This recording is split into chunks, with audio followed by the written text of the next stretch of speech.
only just taking this because it's just you, otherwise. What is it?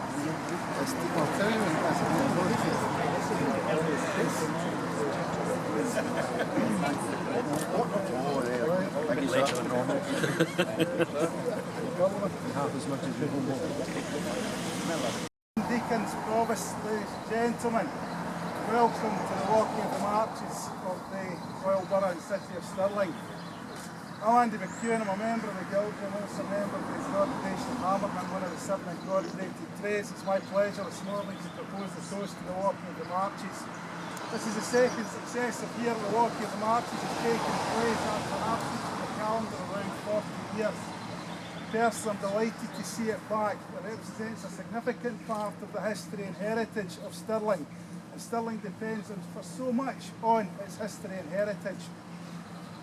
The walking of the marches goes back to a time when there were no maps. The borough boundaries had to be annually inspected and marked, and this was initially done by the turning of turfs by the Birlaw Men under the supervision of their captain, that's me. And today, the Birlaw Men, in accordance with ancient tradition, still carry picks and shovels in homage to their predecessors. Later, the marches were marked by marked stones. Unfortunately, so far as we can ascertain in Stirling, none of the marked stones survive in their original position. Quarried and cut stone is a valuable commodity, so we keep looking for it. It will be somewhere, some of them will be somewhere.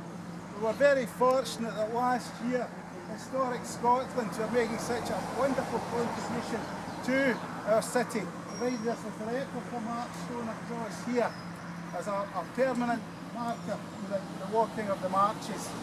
The walking of the marches brings together 3 key elements in the city of Stirling: the Guildry, the 7 incorporated trades and the council. Each of these has changed over the years, but each is of ancient origin.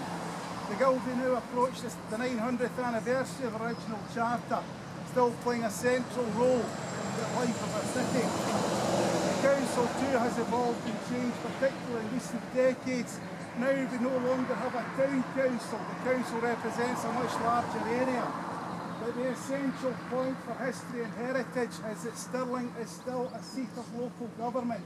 So many places no longer have that status.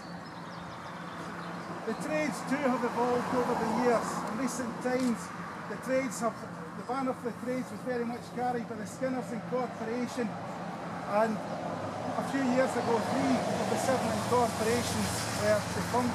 Delighted to be able to tell you that today all 7 of the trade incorporations are once more in existence. I would urge you to look at the trades. They're charitable organisations. Don't leave it to somebody else. Come and see what it's about, join us and keep this ancient part of our history and our heritage alive. Stirling over the centuries has been very fortunate to be the beneficiary of some significant legacies. The 3 most prominent of these I'll mention briefly. Stirling's greatest benefactor, John Cowan, died in 1633. His legacy provided for Cowan's Hospital and the support of decayed members of the Guildry. Today, Cowan's Trust still exists, providing significant income for the benefit of the wider community in our city. Around a century before John Cowan lived Robert Spittle, a man generous in life and equally generous in death. His trust was to provide for members of the Guildry and members of the 7 incorporated trades and their dependents who had fallen in hard times. And again, Spittle's Trust still exists today for the benefit of the wider community. And finally, John Allen, no the architect, the other one. John Allen died in 1728. He had donated money for the provision of education for sons of poor members of the 7 incorporated trades. The Allen's Mortification Trust invested the money wisely, including the purchase of land then known as Benny's Croft and Busby's Orchard, a part of Stirling today known as Allen Park. A trade school was duly established, later moving to Spittle Street, named in honour of Robert Spittle. And that school is still there today. It has evolved to become the Allen School of today. Nearly 300 years after the death of John Allen, providing education for children from the whole community at the very heart of our city. And I know many former pupils of that school are proud to be here today, including me. The link between the 7 incorporated trades and the school still goes on, and each year the Skinners Incorporation provide prizes to the school.